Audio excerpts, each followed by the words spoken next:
And now, live at 8. අයබෝවන් එක්වන්න අදත් ඇත්ත දැනගන්න ලංකාවේ අංක එකේ සමබර තොරතුරු ප්‍රකාශය ලයිව් ඇට් 8 සමගින්. අද ලයිව් ඇට් 8 සමගින් ඔබ හමු වන මම නිමේෂ් විජේසූරිය.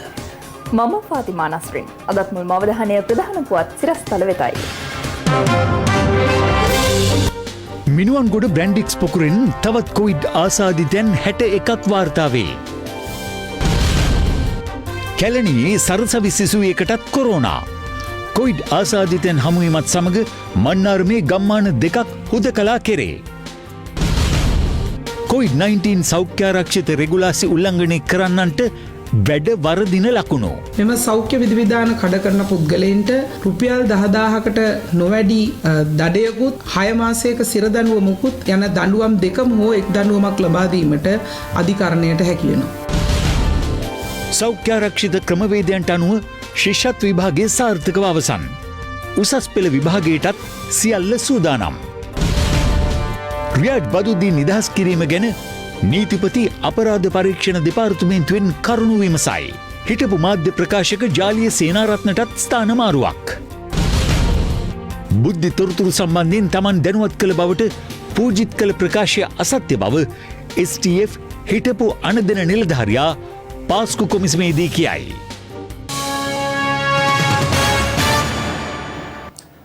හිටපු අමාත්‍ය රිෂාඩ් බදියුදීන් මහතාගේ සොහොයුරු රියාජ් බදියුදීන්ව නිදහස් කිරීමට අදාළ සියලු විමර්ශන ගොනු සමගින් හෙට දින තමා හමුවේ පෙනී සිටින ලෙස නීතිපතිවරයා විසින් අපරාධ පරීක්ෂණ දෙපාර්තමේන්තුවට දැනුම් දී තිබෙන බව. නීතිපතිවරයාගේ සම්බන්ධීකරණ නිලධාරිණී නිශාරා ජයරත්න මෙනවිය පැවසුවේ අදාළ පරීක්ෂණයට අදාළව අපරාධ පරීක්ෂණ දෙපාර්තමේන්තුවේ නියෝජ්‍ය පොලිස්පතිවරයාට සහ ප්‍රධාන විමර්ශන නිලධාරීවරයාට නීතිපතිවරයා මෙලෙස කැඳවීම් කර ඇති බවයි. මෙම සිද්ධියට අදාළ සියලු විමර්ශන ගොනු හෙට දින වහාම නීතිපතිවරයාගේ පරීක්ෂාවට ඉදිරිපත් කරන ලෙසටද දන්වා තිබෙනවා. අදාළ නිලධාරීන් හමුවන අවස්ථාවේදී විමර්ශනයෙන් අනාවරණය වූ සාක්ෂි සමාලෝචනයකට භාජනය කිරීමට නියමිතයි. තවද ගරු නීතිපතිවරයාගේ දැනුමෙන් හා අධීක්ෂණයෙන් තොරව රියාඩ් බදුද්දීන් යන අයව නිදහස් කළේ කෙසේද යන්න විශේෂයෙන්ම ශ්‍රේෂ්ඨාධිකරණයේ මූලික අයිතිවාසිකම් නඩුවක් හා අභියාචනාධිකරණයේ ගොනු කර හේබියස් කෝපස් නඩු රියාඩ් බදුද්දීන් විසින් ඉල්ලා අස්කර ගැනීමෙන් පසු ඔහුව අපරාධ චෝදනාවලින් නිදහස් කිරීමට හේතු වූ කාරණා ගරු නීතිපතිවරයාගේ අවධානයට භාජනය වීමට නියමිතයි. ඉන් අනතුරුව මෙම නඩුව සම්බන්ධයෙන් ඉදිරිපත් සාක්ෂි අනුව සුදුසු ක්‍රියාමාර්ග ගැනීමට ගරු නීතිපතිතුමා අදාළ පාර්ශවකරුවන්ට අදාළ උපදෙස් දීමට කටයුතු කිරීමට නියමිත බවට මේ අවස්ථාවේදී සඳහන් කර සිටිනවා. පාස්කුරු දින ත්‍රස්ස ප්‍රහාරයට අනුබලදීම මත සැකපිට පාර්ලිමේන්තු මන්ත්‍රී රිෂාඩ් බදුද්දීන් මහතාගේ සහෝදරයෙකු වන රියාඩ් බදුද්දීන් අත්අඩංගුවට ගත්තේ ඉකුත් අප්‍රේල් 14 වන දිනයි. ඒ සම්බන්ධයෙන් අප්‍රේල් 15 වන දින එවකට පොලිස් මාධ්‍ය ප්‍රකාශක ජ්‍යෙෂ්ඨ පොලිස් අධිකාරී ජාලිය සේනාරත්න මහතා කියා සිටියේ රියාඩ් බදුද්දීන් පාස්කු ප්‍රහාරයේ බෝම්බකරුවෙක් සමග ඍජුව සම්බන්ධතා පවත්වා ඇති අතර ප්‍රහාරයට ආසන්න දිනයකදී ප්‍රසිද්ධ හෝටලයකදී ඔවුන් හමු වී සාකච්ඡා පවත්වා ඇති බවට හෙළි වී ඇති බවයි. එමෙන්ම එවකට යුද හමුදාපති ජෙනරාල් මහේෂ් සේනානායක මහතා පාස්කු ප්‍රහාරයේ සම්බන්ධ විමර්ශනය කරන ජනාධිපති කොමිසම හමුවේ පසුගියදා ප්‍රකාශ කළේ සාරාන් හෂීම්ට බෝට්ටුවක් ආධාරයෙන් ඉන්දියාවට පලා යාමට හිටපු අමාත්‍ය රිෂාඩ් බදුද්දීන්ගේ සහෝදරයෙකු වන රියාඩ් බදුද්දීන් උපකාර කළ බවට යුද හමුදා බුද්ධ්‍යංශයට තොරතුරු ලැබී තිබූ බවයි. කෙසේ වෙතත් ඉකුත් සැප්තැම්බර් මාස 30 වන දින රියාඩ් බදුද්දීන් අධිකරණයට ඉදිරිපත් නොකර කිසිදු නෛතික අවසරයකින් තොරව අපරාධ පරීක්ෂණ දෙපාර්තමේන්තුව විසින් නිදහස් කරනු ලැබුවා. මේ සම්බන්ධයෙන් අදහස් දැක්වූ පොලිස් මාධ්‍ය ප්‍රකාශක නීතිඥ ජාලිය සේනාරත්න මහතා පැවසුවේ ඔහුට එරෙහිව එල්ල වී තිබූ චෝදනා ඔප්පු කිරීමට නොහැකි වීම හේතුවෙන් රියාඩ් බදුද්දීන්ව නිදහස් කළ බවයි. පසුගිය අඟහරුවාද රියාඩ් බදුද්දීන් මහතාගේ නිදහස් වීම සම්බන්ධයෙන් පාර්ලිමේන්තුවේදීද කතාබහට ලක් වුණා. ඒ වගේම අපි හිතනවා වගකිය යුතු පොලිස් මාධ්‍ය ප්‍රකාශකවරයාගේ ඒ දෙබිඩි සහගත පිළිවෙල සාධාරණයක් ගත්තොත් කවුරුත් නිලධාරී මම හිතනවා ඉදිරියට එහෙම නොවේ ආණ්ඩුවක් දැකගෙන මේ වැඩ පිළිවෙලට යන්න පුළුවන් නිසා ඒ සඳහා ගන්න පියවර ප්‍රකාශකවරයාත් ඒ කරපු ප්‍රකාශය සුදුසු නැහැ. නමුත් එතුමා ප්‍රකාශයක් කරන්න තිබුණේ පොලිස් නිලධාරියෙක් හැටියට පරීක්ෂණයකින් පසුව. මාධ්‍යයට මාධ්‍ය සංදර්ශනයක් දානවනේ දේශපාලඥයෝ වගේ. ඒකයි මේක නරක අපි ඒක ගැනස් වෙන්නේ. මේ අතර රියාඩ් බදුද්දීන් නිදහස් කිරීම සම්බන්ධයෙන් පරීක්ෂණයක් ඉල්ලා ආණ්ඩු පක්ෂ මන්ත්‍රීවරුන් 100කගේ අත්සනින් යුතුව ලිපියක් ජනාධිපති ගෝඨාභය රාජපක්ෂ මහතා වෙත යොමු කරනවා. මේ අතර පොලිස් කොමිසමේ නිර්දේශයකට අනුව නියෝජ්‍ය පොලිස්පතිවරුන් 11 දෙනෙකු ඇතුළු උසස් පොලිස් නිලධාරීන් පිරිසකට ස්ථානමාරුවීම් ලබා දීමට පියවරගෙන තිබෙනවා. ඒ අතර හිටපු පොලිස් මාධ්‍ය ප්‍රකාශක ජ්‍යෙෂ්ඨ පොලිස් අධිකාරී නීතිඥ ජාලිය සේනාරත්න මහතාද වනවා. ඔහු උතුරු පළාත භාර ජ්‍යෙෂ්ඨ නියෝජ්‍ය පොලිස්පතිවරයාගේ පුද්ගලික සහකාරවරයා ලෙස මාරු කර යවා තිබෙනවා. තමන් මාධ්‍ය ප්‍රකාශකවරයා ලෙස කටයුතු කරන අවදියේ තමන්ට උදව් උපකාර කළ හැම දෙනාටම ස්තුති කරන බවද නීතිඥ ජාලිය සේනාරත්න මහතා නිවේදනයක් නිකුත් කරමින් පැවසුවා. COVID-19 තත්ත්වය හමුවේ දිවයිනම ආවරණය වන පරිදි පැවැත් වූ පළමු විභාගය ලෙසින් පහ ශ්‍රේණියේ ශිෂ්‍යත්ව විභාගය අද පැවැත්වුණා. ඒ සෞඛ්‍ය අංශවලින් ලබා දුන් නිරෝධායන නීති රීතිවලට අනුකූලවයි. මෙවර පහ ශ්‍රේණියේ ශිෂ්‍යත්ව විභාගය සඳහා ශිෂ්‍ය ශිෂ්‍යාවන් 3,31,694 දෙනෙකු සුදුසුකම් ලබා සිටියා. ඔවුන් අද විභාග මධ්‍යස්ථාන 2936දී ශිෂ්‍යත්ව විභාගය සඳහා පෙනී සිටියා. සෞඛ්‍ය මාර්ගෝපදේශ අනුගමනය කරමින් පැවති මෙවර ශිෂ්‍යත්ව විභාගය සඳහා ඊයේ දිනේදීම විභාග ශාලා විෂ බීජ හරණයට ලක් කර සූදානම් කෙරුණා. අද උදේ 9:30ට ශිෂ්‍යත්ව විභාගය ආරම්භ වූ අතර ඒ සඳහා පෙරවරු 8:30 වන විට විභාග ශාලාව වෙත දරුවන් රැගෙන මව්පියන් පැමිණියා. ඒ ඔවුන් සෞඛ්‍ය නීති අනුගමනය කර අදාළ උපදෙස්වලට අනුව ශිෂ්‍යත්ව විභාගයට පෙනී සිටින ලෙසට කලින් කර තිබූ දැනුවත් කිරීමකට අනුවයි. දිවයින පුරා විශේෂ බස් රථ හා දුම්රිය සේවාද ශිෂ්‍යත්ව විභාගය වෙනුවෙන් අද ක්‍රියාත්මක වුණා. කොළඹ ඇතුළු ප්‍රදේශ කිහිපයකම ශිෂ්‍යත්ව විභාගය සඳහා දැඩි උනන්දුවකින් සහභාගී වන ආකාරය දක්නට ලැබුණු බව අප වාර්තාකරුවන් ප්‍රකාශ කළා.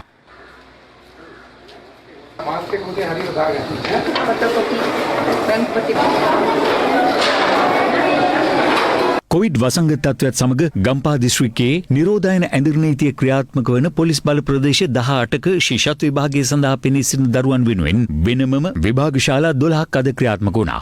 එම ප්‍රදේශවල දරුවන්ට විභාගයට පෙනී සිටීම සඳහා ප්‍රවාහන පහසුකම් සලසා දීමට ලංකා ගමනාගමන මණ්ඩලය මගින් විශේෂ බස් රථ සේවාවක්ද අද ක්‍රියාත්මක කළා.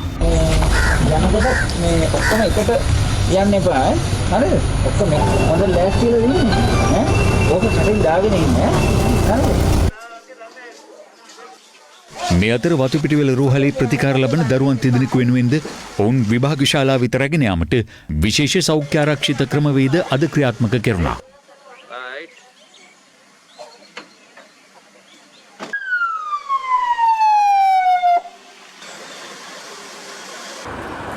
මේ අතර IDH රෝහලේ ප්‍රතිකාර ලබන දරුවන් 5 දෙනෙකු සඳහාද සෞඛ්‍ය ආරක්ෂිත ක්‍රමවේද අනුගමනය කරමින් ඔවුන්ට විභාගයට පෙනී සිටීමට අවස්ථාව සලසා තිබුණා. ශ්‍රී ලංකා ගුවන් හමුදාව මගින් ඉදිකරලා දීපු නව ඒකලන ඒකකය විභාග ශාලාව හැටියට තෝරගත්තා. මේ ශාලාවේ තියෙන විශේෂ පහසුකම තමයි රෝගීන් ඒකලනය කිරීමට හැකියාවක් තියෙනවා. ඒ වගේම ඒ රෝගීන් සමීපව නිරීක්ෂණය කිරීම සඳහා පිටතින් වීදුරු යොදා කිසියම් පාරදෘශ්‍ය බවකුත් ලබා දීලා. ශිෂ්‍යත්ව විභාගය සඳහා දරුවන් රැගෙන මව්පියන් අතර නිරෝධායන නීති උල්ලංඝනය කරමින් සමාජ දුරස්වභාවයේ නිසි ලෙස පවත්වා ගැනීමට කටයුතු කරන ආකාරයක් අද දිවයිනේ බොහෝ ප්‍රදේශවල දක්නට ලැබුණේ නැහැ. අද දහවල් විභාගය අවසන් වීමෙන් පසුවද බොහෝ විභාග මධ්‍යස්ථාන ඉදිරිපිට දක්නට ලැබුණේ මෙවැනි තත්ත්වයක්. ලේසිද? ලේසි. පළවෙනි පේපරේ දෙවෙනි පේපරේ දෙකම හොඳට කරා. 200ක් නැති. ඔව් මාස්ක් එක දාගෙන මීටරේ දුරින් හිටි. 170ක් වගේ ඇති. හරිම ලේසි. ගොඩක් ලේසි. ඔව් ලේසි. සෙකන්ඩ් පේපරේ ෆස්ට් පේපරේ දෙකම ලේසි. 180ක් වගේ. පළවෙනි එක විතර පොඩ්ඩක් අමාරු වුණා. දෙවෙනි එක ගොඩක් ලේසි. කොළඹ ඩී.එස්. සේනානායක විද්‍යාලයේ පැවති විභාග මධ්‍යස්ථාන නිරීක්ෂණය සඳහා අමාත්‍ය මහාචාර්ය ජී.එල්. පීරිස් මහතා සහ විභාග කොමසාරිස් සනත් පූජිත මහතා එක්ව සිටියා. දැන් කියනවා විභාගයේ බොහොම ලේසියි කියලා. ඒකල මොන සතුටුයි කියලා විභාගයේ පැවැත්ම එක ගැන. එසෙන් අපි කෘතඥ වෙනවා දෙමව්පියන්ට රජය ගැන විශ්වාසය තියලා. ළමයින් එව්වා පස්වන ශ්‍රේණියේ ශිෂ්‍යත්ව විභාගයට පෙනී සිටීම. උතුරේ ඩෙල්ෆ්ට් දූපත, කයිට්ස් දූපත එහෙනම් මාතර දක්වා මුළු දිවයින පුරාම මේ විභාගය පැවැත්වුවා. කිසිම ගැටලුවක් ඇති වුණේ නැහැ. අත වශයෙන්ම මේ ඒකාබද්ධ මෙහෙයුමක් විදිහට අපි ක්‍රියාත්මක කරේ. මේ නිසා සෞඛ්‍ය ආරක්ෂිත වැඩපිළිවෙල යටතේ මේ ක්‍රියාත්මක කිරීමට අපිට හැකි වුණා. හෙට දිනේ ආරම්භ වන අධ්‍යයන පොදු සහතික පත්‍ර උසස් පෙළ විභාගය සඳහා අපේක්ෂකයන් 3,62,824 දෙනෙක් විභාගය සඳහා සුදුසුකම් ලබා සිටිනවා. හෙට ආරම්භ වන උසස් පෙළ විභාගය. ඒ විදිහටම තමයි අපි පැවැත්වීමට අදහස් ඒ පිළිබඳව දැඩි අවධානයක් යොමු කරලා අපේ යාන්ත්‍රණයක් තියෙනවා ලංකාව පුරා මේ විභාගයේ පැවැත්වීමේ ඒ අනුව කටයුතු යොදාන්නට සියලු ක්‍රියාමාර්ග ක්‍රියාත්මක කරන්න වැඩපිළිවෙළ යොදා තිබෙනවා. හෙට දිනේදී අපොස උසස් පෙළ විභාගය පැවැත්වීමට නියමිතව තිබෙනවා. නිවසින් පිට වෙනකොට විභාගය ඉවර වුණාට පස්සේ විභාගයට ඇතුල් වෙනකොට මේ සියලු අවස්ථාවේදීම සෞඛ්‍ය පුරුදු පිළිපදින්න ඕනේ. ඒ වගේම විභාග මධ්‍යස්ථාන අසල විභාගයට පෙර කිසිම අවස්ථාවක කණ්ඩායම් හැටියට වෙනදා වගේ කතා කර ඉන්න එපා. හුදෙකලාව පුළුවන් තරම් ඉන්න. ඇදිරි නීතිය තියෙන ප්‍රදේශවල ශිෂ්‍යයින් හැම අවස්ථාවෙම ඔබේ විභාග ප්‍රවේශ පත්‍රයේ ඡායා පිටපත පුළුවන් නම් තබා ගන්න. පහේ ශිෂ්‍යත්වයේ කඩයිම් විභාගයක් නොවුනත් තම දරුවන් එම විභාගයේ ඉහළින්ම සමත් වනු දැකීම බොහෝ මව්පියන්ගේ සිහිනයක්. ජීවිත ගමනෙන් සමුගත් තම මවගේ බලාපොරොත්තුව වෙනුවෙන් අද ශිෂ්‍යත්ව විභාගයට පෙනී සිටි ධෛර්යවන්ත දරුවෙකු පිළිබඳව අපට වාර්තා වුණේ කරන්දෙනිය ප්‍රදේශයෙන්. කවිෂ් චතුරංග මෙවර ශිෂ්‍යත්ව විභාගයට සූදානම් වුණේ දැඩි උනන්දුවකින්. එහෙත් විභාගයට පාඩම් කරමින් හිටපු කවිෂ්ට ඊයේ අසන්නට ලැබුණේ මෙලොව ඕනෑම දරුවෙකුට අසන්නට අකමැති කතාවක්. ඒ කලක් පිළිකා රෝගයෙන් පීඩා විඳි තම මව ගාල්ල කරාපිටිය රුහලේදී අවසන් හුස්ම හෙළූ පුවතයි. ඊයේ රාත්‍රියේ මවගේ දේහය නිවසට රැගෙන ආවා. ළමයා මේ අනුන්ගේ ගෙදරක නවත්තලා එහෙනම් තමයි ශිෂ්‍යත්වයට සහභාගී වෙන්නේ. ළමයා අම්මා මෙහෙම අරගෙන ගේනකොට නිදාගෙන හිටියේ. මම හිතුවා අම්මා පෙට්ටියවද කියලා. හරියට 10යි අරන් එනකොට යාගේ බොඩි එක දරුවා නිදි කරලා හිටියේ මාශාලා වාහනේ මෙතනට එනකොටම මගේ අම්මා මැරුණ දැහුවා මිනි පෙට්ටිය දැහුවා මේ 4 දෙනා 3 දෙනා වුණා කිව්වා කියාගෙන ගියා මට අම්මා ඉන්නේ නැතුව ඉන්න බෑ රෝමේ එහෙම දරුවෙකුට තේන්තුණා. ඒ තමන් ඉහළින් ශිෂ්‍යත්වයේ සමත් වනු දැකීම මවගේ සිහිනේ වූ නිසා පුංචි කවිෂ් අද උදෑසනින් ශිෂ්‍යත්ව විභාගයට යෑමට තීරණය කළා. බුදුන් වැඳ නිවසින් පිටත් වූ කවිෂ් කරන්දිනිය බන්දුල සේනාධීර විද්‍යාලයේ විභාග මධ්‍යස්ථානයේදී ශිෂ්‍යත්වයට පෙනී සිටියා. පැය 2යි කාලක් ශිෂ්‍යත්ව අභියෝගයට පෙනී සිටීමේ පුංචි දරුවා දහවල් යලි නිවසට පැමිණ මවගේ නිසල දේහය ඉදිරියේ තම හැඟීම් මුදා හැරියා.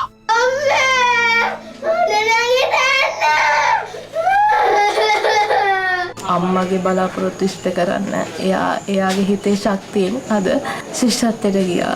යලි කිසි දිනක හමු නොවන තම ආදරණීය මවගේ බලාපොරොත්තුව ඉටු කර ගැනීමට ආත්ම ශක්තියෙන් ශිෂ්‍යත්වයට මුහුණ දෙන මේ දිරියවන්ත පුතුණුවන්ගේ අධිෂ්ඨානය යථාර්ථයක් බවට පත්වේවා යන්න අපගේ ද පැතුමයි.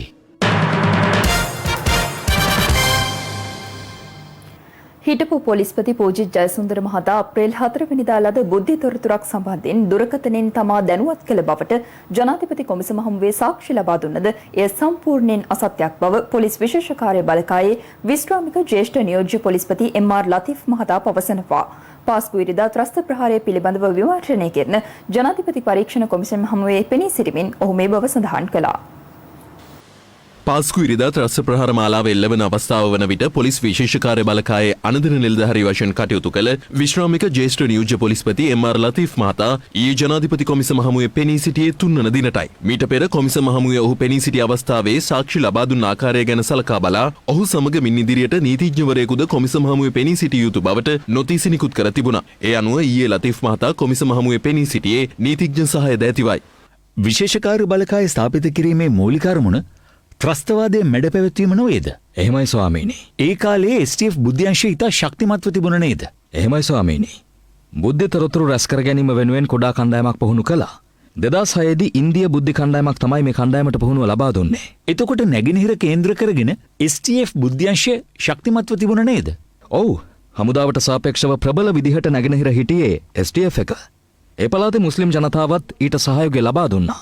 ජනතා සහය ලැබිලත් ඉස්ලාම් අන්තවාදය ගැන ඇයි ඔබට වාර්තා නොවුනේ? අපිට බොහෝ දුරට වාර්තා වුණේ විවිධ මුස්ලිම් ජනකොටස් අතර ඇති වුණු ගැටුම්. 2017 අගෝස්තු මාස 11 වෙනිදා නිකුත් කරපු ගැසට් නිවේදනයක් හරහා STF එකට නියම වුණේ සංවිධානාත්මක අපරාධ සහ මද්‍රව්‍ය ජාවාරම් මැඩලීම. ඔබ උත්සාහ කළේ නැද්ද නැගෙනහිර ඉස්ලාම් අන්තවාදය හොයන්න? නෑ ස්වාමීනි. ඇයි 2017 ගැසට් නිවේදනයෙන් පස්සේ ලැබුණු වගකීමට තමයි ප්‍රමුඛතාව ලබා දුන්නේ.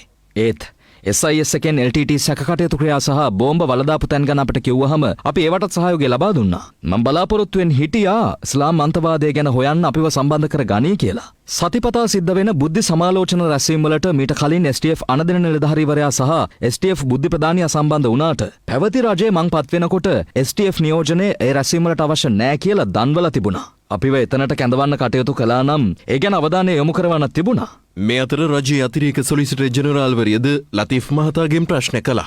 වනතවිලුව පුපුරණ ද්‍රව්‍ය සොයා ගැනීම සහ මාවනැල්ල බුදු පිළිම්වලට හානි කිරීම වගේ සිද්ධිවලට සහරාන් සම්බන්ධ බවට තොරතුරු තියෙද්දිත් ගිය අවුරුද්දේ අප්‍රේල් 4 වෙනිදා විදෙස් බුද්ධ්‍යංශයකින් ලැබුණු තොරතුරකට අනුව විශ්වාස නොකරන්න රාජ්‍ය බුද්ධ්‍යංශයට හේතුවක් තිබුණද?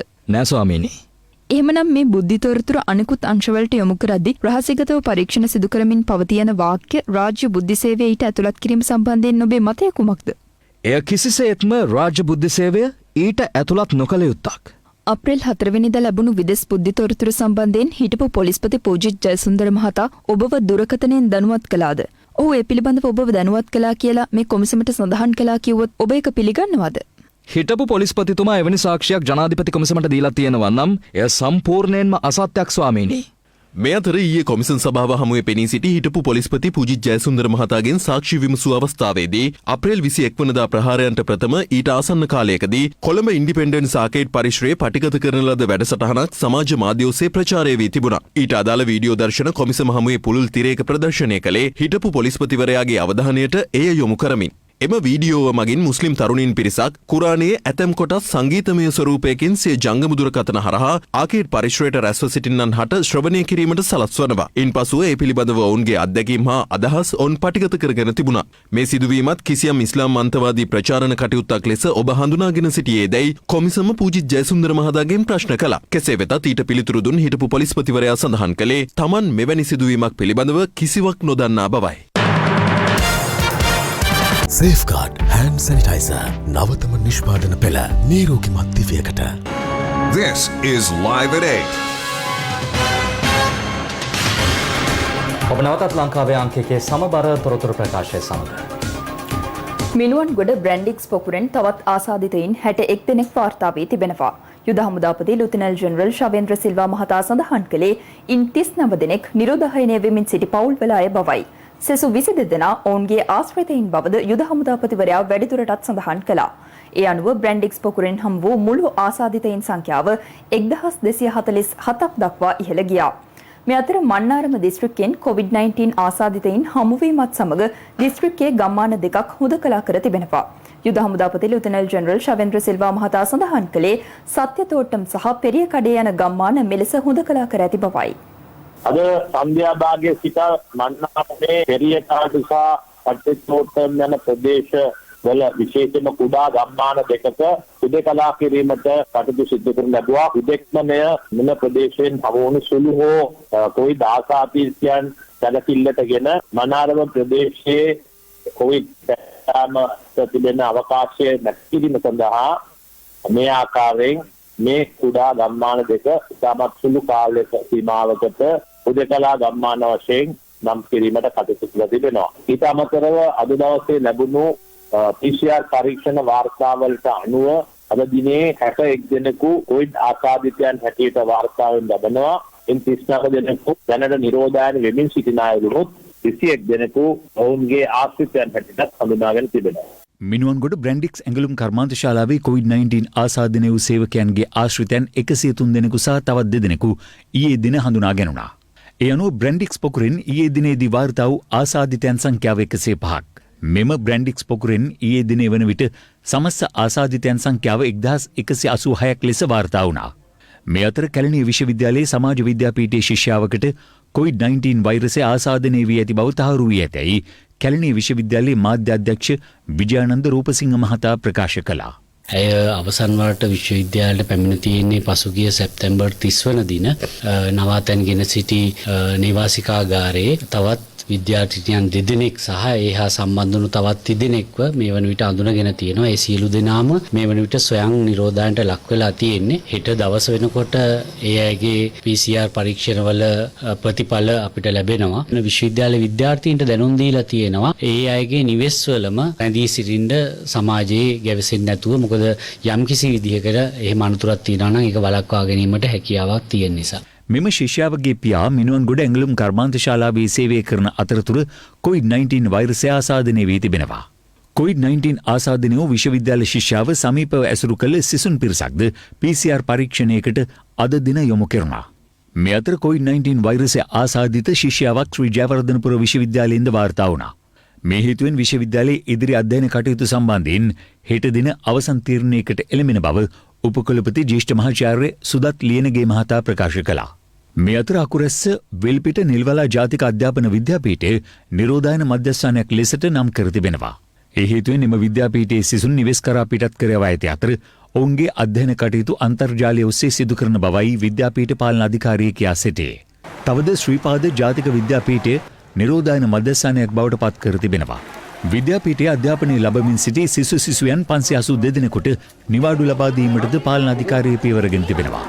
මේ අතර අත්තනගල්ල සහ මීරිගම යන ප්‍රාදේශීය ලේකම් කොට්ටාශ දෙකට අයත් මාලිගාතැන්න, කුරිකොටුව සහ එළුවාපිටිය යන ග්‍රාම නිලධාරී වසම් 3 අධ්‍යාරක්ෂිත කලාපයක් බවට පත් කිරීමට පියවරගත් බව ගම්පහ දිස්ත්‍රික් ලේකම් සුනිල් ජයරත්න මහතා ප්‍රකාශ කළා. මාලිගාතැන්න, කුරිකොටුව සහ එළුවාපිටිය යන ප්‍රදේශවල ග්‍රාම නිලධාරී වසම් 7ක් තාවකාලිකව වසා දැමීමට පියවරගෙන තිබෙනවා.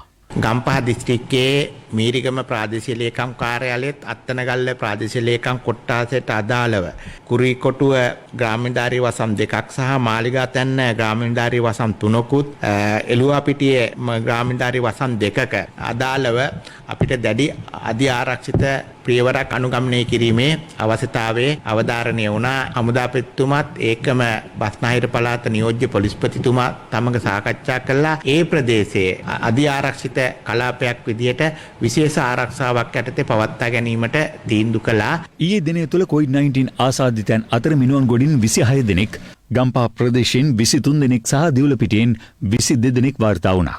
ඊට අමතරව පානදුරින් 1 අයෙකු, කොළඹෙන් සහ පොළොන්නරුවෙන් ආසාදිතයන් 2 දෙනා බැගින් සහ මාතලෙන් 1 ආසාදිතයෙකු වාර්තා වූ බව සෞඛ්‍ය අංශය සඳහන් කළා.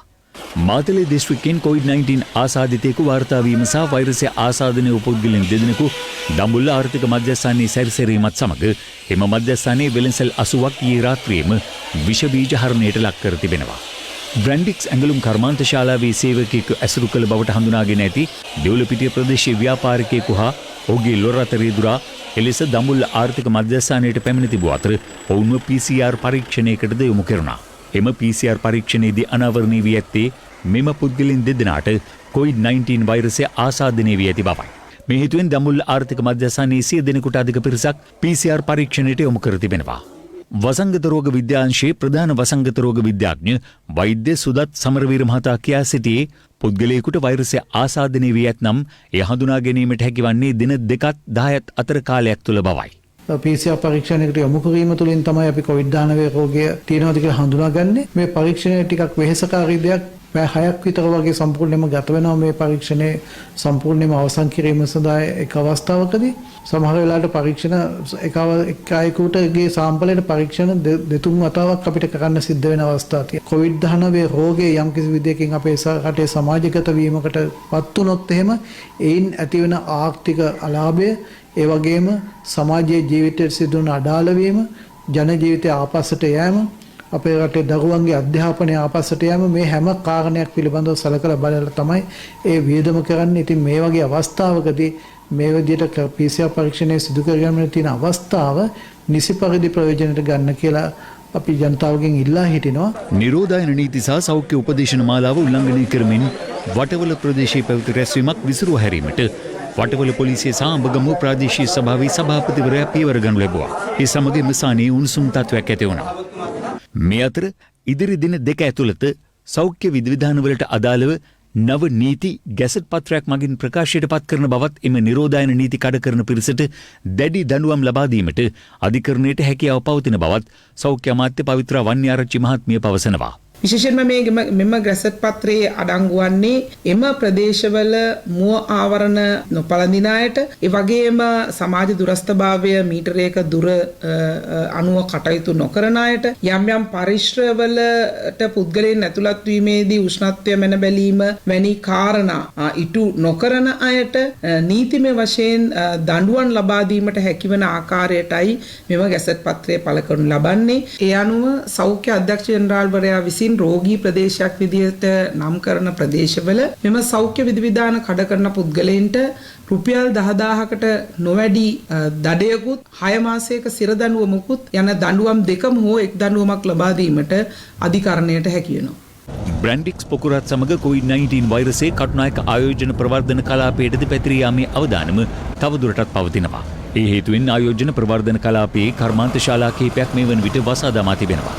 එමෙන්ම තවත් කර්මාන්ත ශාලා රැසක සේවකයන් සීමා කිරීමටද පාලනාධිකාරිය මේ වන විට පියවරගෙන ඇති අතර අහඹු ලෙස තෝරාගත් සේවක සේවිකාවන් PCR පරීක්ෂණවලට යොමු කිරීමට කටයුතු දා තිබෙන බවයි මහජන සෞඛ්‍ය පරීක්ෂකවරුන් සඳහන් කළේ.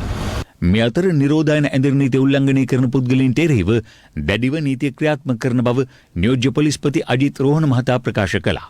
මාධ්‍ය වාර්තාවල සඳහන් වී තිබුණා කොවිඩ් පොසිටිව් 119 දෙනෙක් අතුරුදහන් කියලා. ඒ ප්‍රවෘත්තියේ කිසිම සත්‍යතාවයක් නැහැ. මෙම මිනුවන්ගොඩ බ්‍රැන්ඩික්ස් කර්මාන්ත ශාලාවේ සේවය කරන සේවකීන් පිළිබඳව සොයා බැලුවා. ඔවුන්ගේ ලයිස්තු ලබා ගත්තා. ඒ වගේම එම ලයිස්තු ක්‍රම කීපයකට ලබා ගත්තා. දුරකථන අංක ලබා ගත්තා. ඒ අනුව ඔවුන් සම්බන්ධ කරගෙන පසුගිය දින කීපය තුළම සිදු කරපු මෙහෙයුමේ ප්‍රතිඵලයක් හැටියට ඒ සේවකීන් සියලු දෙනාම පායේ මේ වන විට වාර්තා කරලා තියෙනවා. ඔවුන් නිරෝධායන මධ්‍යස්ථාන එහෙම නැත්නම් ප්‍රතිකාර මධ්‍යස්ථාන වෙත යොමු කරලා තියෙනවා. මේ අතර මේ වන විට පුද්ගලයන් 50726 දෙනෙකු සිය නිරෝධායන ක්‍රියාවලිය අවසන් කර නිවෙස් වෙත පිටත්ව ගොස් ඇති අතර මේ වන විට නිරෝධායන මධ්‍යස්ථාන 92ක පුද්ගලයන් දසදහසකට වැඩි පිරිසක් නිරෝධායනය වෙමින් සිටිනවා.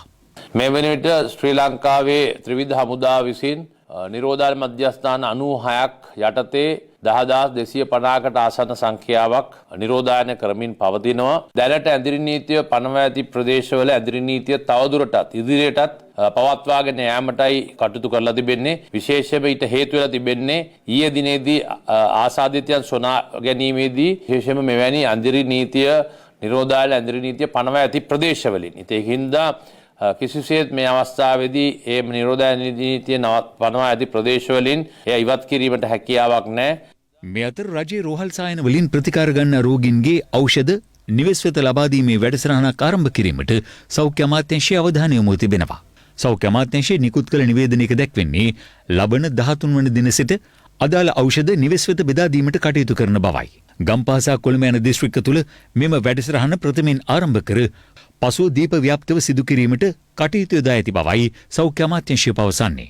මේ අතර COVID-19 මර්ධනය සඳහා සෞඛ්‍යාංශ විසින් ලබා දී ඇති උපදෙසා නිර්දේශ අනුව මහ ජනතාවට ජනාධිපති කාර්යාලයට පැමිණීමේදී කාර්යාලය තුළ අවම නිලධාරීන් පිරිසක් සේවා සැපීමේදී සිදුවිය හැකි අපහසුතා සැලකිලිටගෙන තැපැල් හා දුරකථන ඔස්සේ කරන මහජන ඉල්ලීම් වලට ප්‍රතිචාර දැක්වීමට වැඩපිළිවෙලක් යොදා තිබෙනවා. ඒ අනුව ජනාධිපති කාර්යාලයේ මහජන සම්බන්ධතා අංශය ඔම්බුස්මන් කාර්යාලය සහ ජනාධිපති අරමුදලට මෙම දුරකථන ඔස්සේ සම්බන්ධ විය හැකියි. ජනාධිපති මහජන සම්බන්ධතා අංශයට 0114යි 354යි 550 හෝ 0112යි 354යි 550 ඔස්සේද ඔම්බුඩ්ස්මන් කාර්යාලයට 0112යි 338යි 073 සහ ජනාධිපති අරමුදලට 0112යි 354යි 354 යන දුරකථන මාර්ග ඔස්සේ සම්බන්ධ විය හැකියි. ඔබ නැවතත් ලයිව් අප්ඩේට් සමගින් 20 වන ආණ්ඩු ක්‍රම ව්‍යවස්ථා සංශෝධන කෙටුම්පත සම්බන්ධයෙන් පක්ෂ දේශපාලනඥයින් පළ කළ අදහස් කිහිපයක් දකිමු දැන්. 20 වෙනිදා තමයි අපට අහපු කතානායකතුමා උසාවියෙන් දීපු ශ්‍රේෂ්ඨාධිකරණයෙන් දීපු තීන්දුව ප්‍රකාශයට පත් කරන්නේ. ඉතින් අපි ශ්‍රේෂ්ඨාධිකරණයෙන් දීපු තීන්දුවත් එක්ක ඒ දීලා තියෙන ක්‍රමවේදෙත් එක්ක පාර්ලිමේන්තුවට ඊගාව පාර්ලිමේන්තු වාරයේදී අපි ගෙනල්ලා මේක සම්මත කරගන්න අවශ්‍ය කටයුතු කරනවා. ජනාධිපතිවරයාටයි කතානායකවරයාටයි විතරක් යවපු කරුණු කාරණා කොහොමද සමාජ මාධ්‍ය තුල සැරිසරන්නේ? ඒක බලවත් මං හිතනවා මේ රටේ පරිපාලනයේ විශාල කඩාවැටීමක්. පැහැදිලිවම මම මං හිතන්නේ විපක්ෂයට තාම තේරුම් ගන්න බැරි වෙලා තියෙනවා මේ 20 වෙනි සංශෝධනය ගේන්නේ ඇයි? ඒ වගේම 19 වෙනි සංශෝධනය තුලින් මේ රටට වෙච්ච විනාශය පිළිබඳව අවබෝධයක් තවමත් මම හිතන්නේ අරගන්න බැරි වෙලාද කොයිද මේ අයට තියෙන්නේ. භයානක ඒකාධිපති 20 කොරෝනා ඇතුලේ තියාගෙන ආණ්ඩුව ජනහඬ මර්ධනය කරමින් යටපත් කරමින් ආණ්ඩුවේ පක්ෂවල මතයත් යටපත් කරමින් 18 සම්මත කරා වගේම ඒකාධිපති 20ක් සම්මත කරන්න යෑම පිළිබඳව ගෙවල් ඇතුලේ ඉඳගෙන මිනිස්සුන්ගේ නිහඬ විරෝධය මේ වෙලාවේ දැක්වීම ඉතාම අත්‍යවශ්‍ය වෙනවා. අපිට අපි හදාගත්ත ආණ්ඩුව පෙරලන්න අපි කොහොමද කැමති නැහැ. මේලා අනිත් දේශපාලන පක්ෂ තමන්ගේ අදහස් ඉදිරිපත් කරලා තිනවා. ශ්‍රී ලංකන් අදහස් පක්ෂයත් මේ වෙනකොට තමන්ගේ අදහස් අපි මූලික වශයෙන්ම පිළිගන්න මූලික අදහස් තමයි මේ වෙනකොට රටේ තියෙන ප්‍රධාන අවශ්‍යතාවය ජාතික මූලික ආණ්ඩුක්‍රම ව්‍යවස්ථාවක් සම්පාදනය කිරීම. චීන රජයෙන් යුවන් මිලියන 600ක් ශ්‍රී ලංකාවට ප්‍රදානය කළ බව චීන තානාපති කාර්යාලය නිවේදනය කළා. එම ප්‍රදානය මෙරට මුදලින් රුපියල් බිලියන 16.5ක්. ඒ සමගින් දැන් රට වටින් අටට. රට වටින් අටට. දීර්ඝ කාලයක් තිස්සේ නිසි පරිදි නඩත්තු නොවීම නිසා අභාවයට ගොස් තිබූ ඓතිහාසික අවකන බුදුපිළිම වහන්සේ වැඩ සිටින පූජා භූමිය ජනාධිපති ගෝඨාභය රාජපක්ෂ මහතාගේ නිරීක්ෂණයට ලක්වීමෙන් අනතුරුව එම පූජා භූමිය පිළිසකර කිරීම හා නඩත්තු කටයුතු සිවිල් ආරක්ෂක දෙපාර්තමේන්තුව වෙත පවරා තිබෙනවා. ඒ අනුව එහි පිළිසකර කිරීමේ කටයුතු ඊයේ සිවිල් ආරක්ෂක දෙපාර්තමේන්තු ගල්කිරියාගම පුහුණු පාසල විසින් ආරම්භ කළා. මාතර දික්වැල්ල ප්‍රදේශයේ වෙළඳ ආයතනයකින් වාරික ක්‍රමයට ගෙවීමට ගත් ශීතකරණයක් සඳහා මාස 8ක කාලයක් තිස්සේ වාරික නොගෙවීම හේතුවෙන් ඒ ගෙවන ලෙස දුරකථනයෙන් කළ දැනුම් දීමකින් පසුව කිසියම් පිරිසක් විසින් එහි සේවය කළ කළමනාකාරණයේ ඇතුළු පිරිසකට අමානුෂික ලෙස පහර දෙන ආකාරය CCTV කැමරාවක මෙලෙස සටහන් වී තිබෙනවා.